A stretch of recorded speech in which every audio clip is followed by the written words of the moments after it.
și bine ați revenit la un nou episod din această serie de Minecraft. Din câte vedeți aici, o să facem ceva destul de înalt. Ceea ce o să facem în episodul de azi, o macara. Da, din păcate astăzi toți invitații mei lipsesc, mai ales cel care vreau să fac episodul cu el, dar acest episod va fi singurul care voi fi, ca zic așa, eu singur pe el.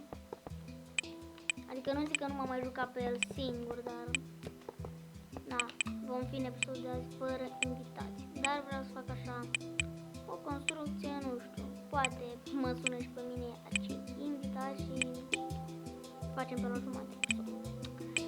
Dacă înțelegeți, aici am pregătit un pic o schemă și vreau să fac un pic de roleplay acolo sus. O să vedeți de ce vreau să fac acel roleplay. Aici am făcut eu ceva o schemă și din episodul trecut, bine știți că aici era o casă foarte mare, dar uitați cum a ieșit primărie.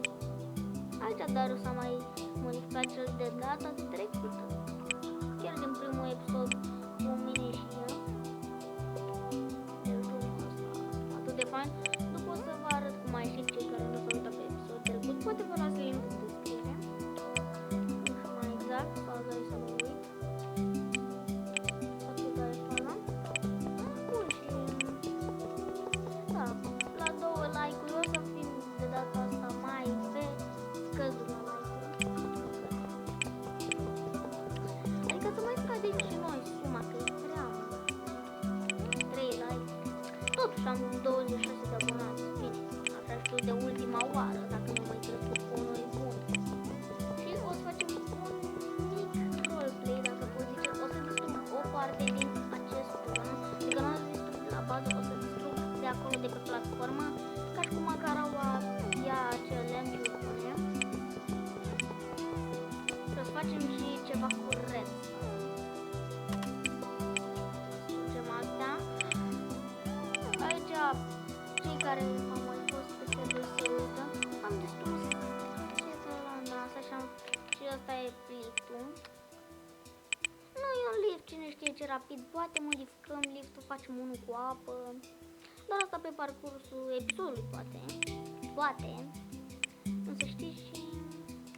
Da, nu vreau să fac asta off camera, că, na, poate am important ceva de zis și poate dă unul join la mine, ca mulți prieteni care le-am dat serverul. De ce credeți că atât de multe chestii construite pe mapa asta? Mapa asta a fost construită încă primul meu server creat. De fapt mi l-a creat un prieten și mi l-a dat, că înainte Aternosul nu mergea. Așa se numește site-ul care fac eu server. Dacă iese de data asta în live, nu știu de ce, dar o să pun un pic clipul pe pauză și...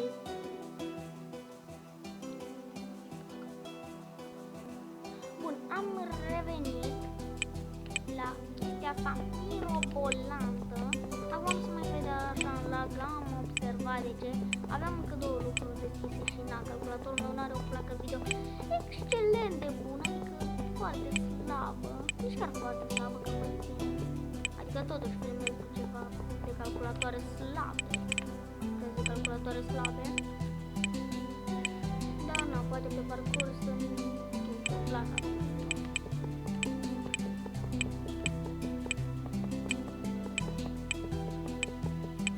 Să vă arăt poate nu într-un episod ce este Nether, sau poate chiar în episodul de azi, după ce terminăm, ca zic așa, fundația acestei clădiri, dar fundația acestei macarale. Și o să distrugem pe undeva pe aici, până pe aici, așa, bam, bam, bam, bam, ceva în genul. Și să aibă ca și cum Macaraua această parte. Și să o țin aici ca un lift, dar cred că trebuie să o facem mai înaltă, dar vedem noi pe parcursul episodului. Puteți să dați skip dacă vreți la episod, să dați și voi acolo un like ca să facem susținere blană.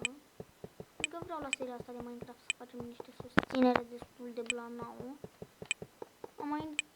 Dar știu, postez acum din ce în ce mai rar. Adică nici chiar din 2-3 zile postez. Din câte vedeți, cei care mă urmăresc cu adevărat. Știu când postez, adică când văd că acel cronțopel este activat și primesc notificare. Da, aș vrea să fac și o sumă de 30 de abonați și poate facem la 30 de abonați o hartă roleplay, adică pe asta o să construim noi încă ceva off camera și poate facem un roleplay. Sau poate creăm o hartă de survival, cum ar fi harta. Chiar și mai am ceva ce să zic. Îmi pare rău dacă sau de vocea mea destul de ciudat, dar da, microfonul meu are ceva. Bine, așa cred că mă aud în fiecare episod, dar da. Nu știu mai exact acum cum se aude, sper că nu sunt ca episoadele trecute mute, fiindcă am selectat un alt microfon.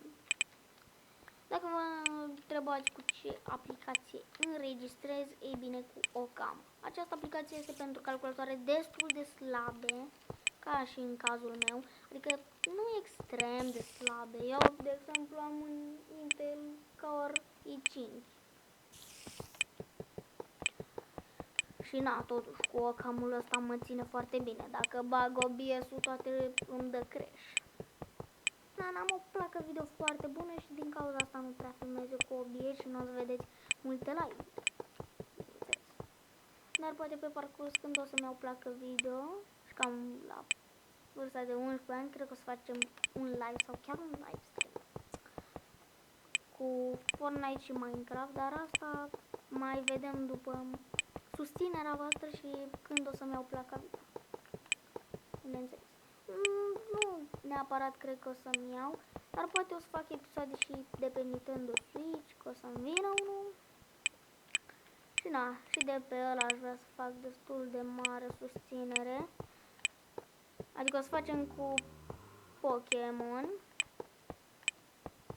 Na, acum că am văzut o ofertă, nu știu mai exact cu ce o să încomand, dar poate încomand cu Pokémon și o să facem o serie cu Pokémon.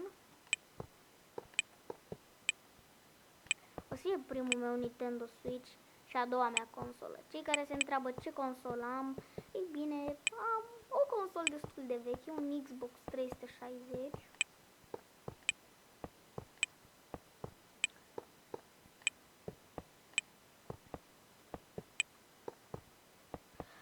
Și o să vedeți pe parcursul episodului ce vreau să fac la această macara. Ei bine, m-am gândit la această macara când stăteam afară cu un prieten de-a meu și mă tot gândeam ce să mai postăm pe YouTube, că na, mă urmărește destul de des, adică mai dă skip la unele episoade, dar îmi dă like. Este vecinul meu, totuși, dar da, dacă vedeți un comentariu de la el, Luminița Dorotei sau ceva în genul, că este de pe contul mamei lui, el este vecinul meu. Dacă vă întrebați ce nume are, el nu are canal de YouTube, dar când vorbeam pe afară, prin ferma mea, mi-a venit ideea asta de macara, adică l-am întrebat ce să mai postez și el asta mi-a zis. Ceea ce mi s-a părut o idee foarte bună. Din câte vedeți aici am mai făcut ceva off camera. Asta pentru cei care nu știți, am făcut-o de foarte mult timp. Și abar n-am ce caută treaba asta aici. Dar nevermind. Acum, ghiciți care e partea cea mai interesantă la macara. Blocul de cuarț, bineînțeles, că dacă nu n-ar arăta bine. Adică cu cuarț totul arată bine în Minecraft. Pot să zic asta și de 1000 de ori. Că mai bine e să mereu cu cuarț decât cu iron, de exemplu. Adică, nu știu, mi se pare mai faină cuarțul, că n-ai un alb așa și arată și fain. Și acum nu o să aștept să facă zi. Doamne, scriem aici timeset 0. Ce mai română asta? Uite-te și tu, nici nu mai știu să mă mai joc Minecraft. Dar da, vreau și un pic de susținere la această serie.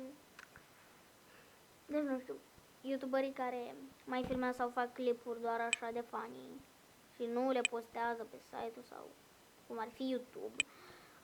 Nu știu, vi s-a întâmplat vreodată să nu reușiți să faceți acea chestie pe un clip și când ați oprit filmarea să vi se întâmple? Adică, sincer, mie mi s-a întâmplat de 2300 de ori.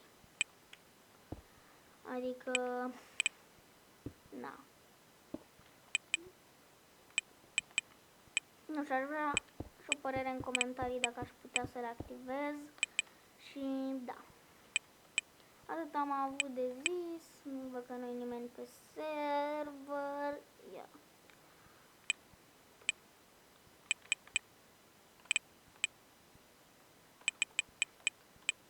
O să dureze mult până caut geamurile astea. Adică până caut eu un obiect în inventory durează o grămadă. Nu pot să zic altceva decât o grămadă. Facem aici ceva de 3.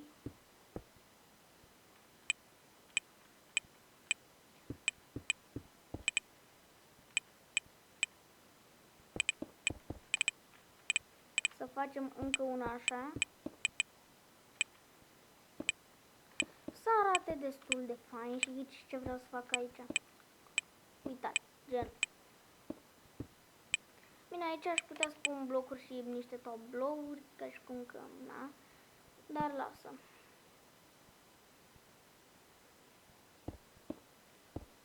Da, sper că vă place ce fac eu aici, adică ce postez și ce altele. Și una o să o avem aici. Să vadă și să dea așa, așa. Așa, așa. Nu știu dacă o să facem cu redstone. S-ar putea să o facem cu redstone. Dar marea majoritate din Macara nu o să facem. Adică nu o să facem cine știe ce redstone cu împingere, cu ascunse, cu nebuneli, cu altele, nu. O să facem acum în felul următor. Punem așa blocuri. Una așa. Una așa. Cred că înțelegeți ce vreau să fac. Bun, și aici încă un rând așa. Ceva în genul ar vrea să... Sau cred că aici lăsăm glass.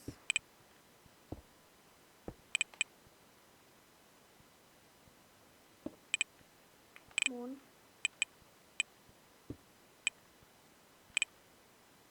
Și aici o să punem așa. Și de aici să punem așa. Nu am niciodată, nu vrea să-mi iasă modelul care vreau să-l fac.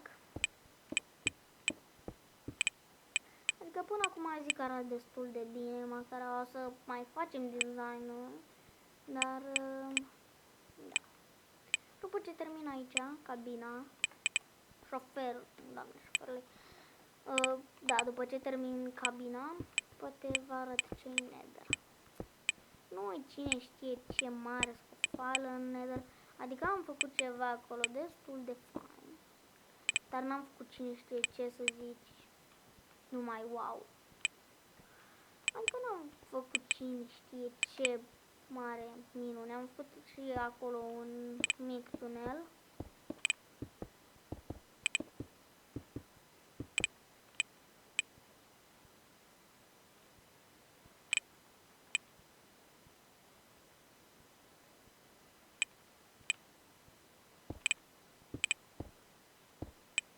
Bun.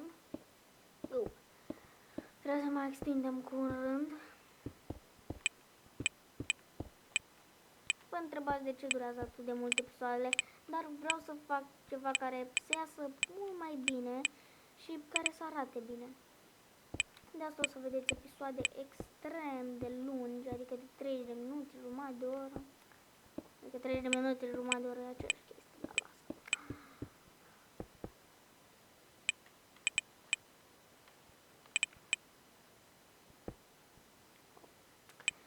Nu înțeleg de ce niciodată nu fac un lucru simetric.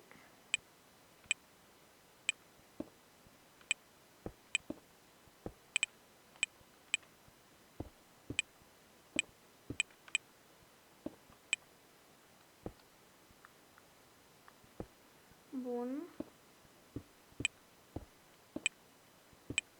Sper să dați și voi acolo pe un mic, mare butonaj de like.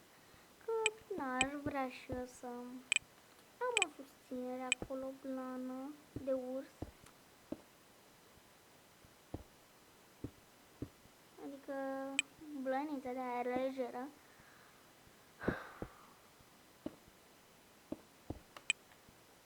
Deci acum nici nu mai știu ce să mai zic. Băgăm așa. Nu mă întrebați de ce marea majoritate din construcții sunt făcute din cuarț.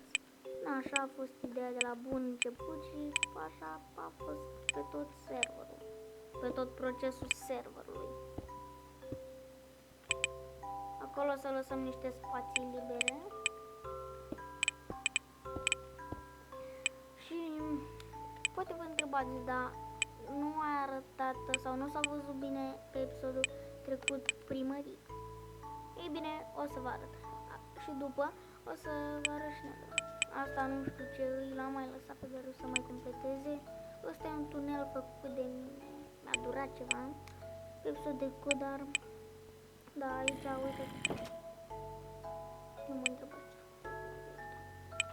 Și acum și pentru mine un pic nou, văd că o pus apă. Ce-am făcut? Și aici e, nu e o primărie, cine știe ce, mai avem de lucrat la ea în interior, dar na. Și acum, cum v-am promis de la început. Asta e casa de când am făcut-o pe să caut-o pe zi, nu știu. Bun, și o să vă arăt ce este efectiv. Bun, merge așa, fain, frumos, un tunel. Asta e un tunel făcut de Ștefan. Și aici un save făcut de mine. Machile portat, ați văzut? Bun, aici dai de o manetă. Intri. Și da așa, te închid. Și da. Și cam da. Deschide asta, o lași așa. Și vă închid. Bun. O să mai lucrăm off-camera la macaran. Nu știu dacă o să o facem pe toată în episodul de astăzi, că na, e destul de plictisitor că n-am pus pauză la când am făcut turnul și cred că deja ne-am lungit prea mult decât de ce e deschis aici, nu știu.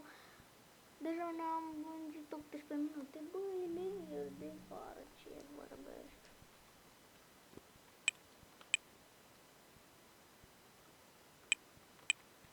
Bun. Și acum vine partea cea mai interesantă. Pentru că o să facem nu știu cum să zic, bara macarali sau cum vreți voi să-i ziceți. Uitați spre partea asta.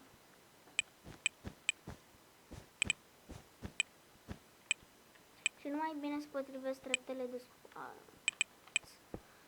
așa. Ceva nu vine așa.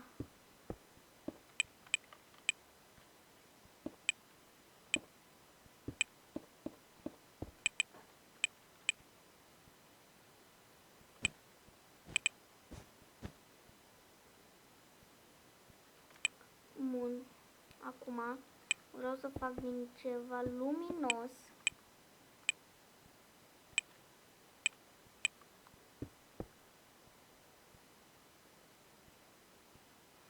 Am înțeles. Mai coborâm un pic.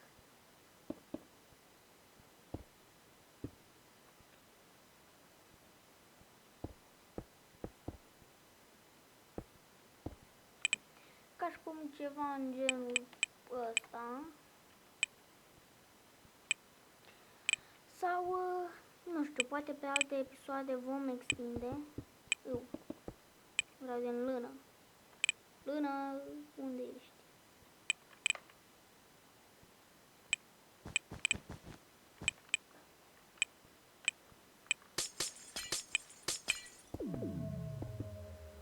O să vreau să fac,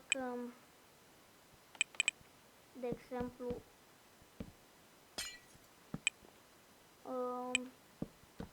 aici, ceva în genul că platforma asta e mai lungă. Ca să arate și macaraua bine, să fie așa lungă.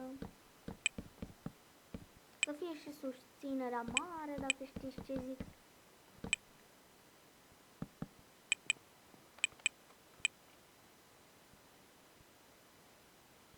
Lână.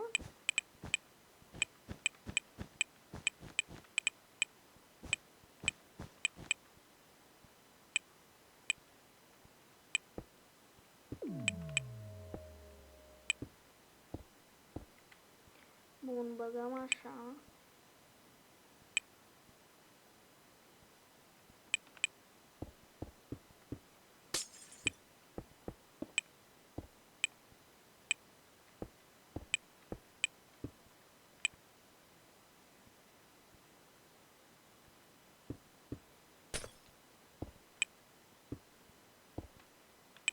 Bun, ceva în genul va arăta chestia asta la macaran. Și aici în spate, că facem treaba aia lungă care o susține.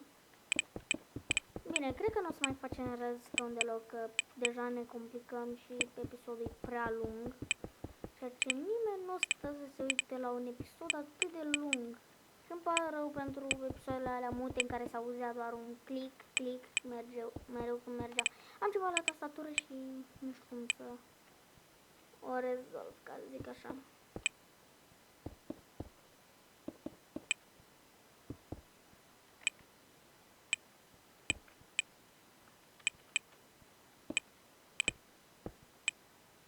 Ia de câte? De 3, bun.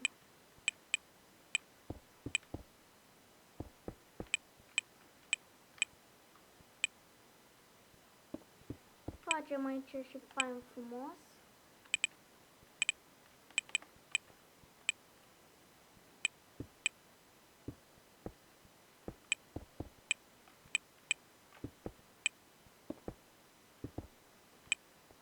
Bun, ceva în genul va arăta chestia asta din spate.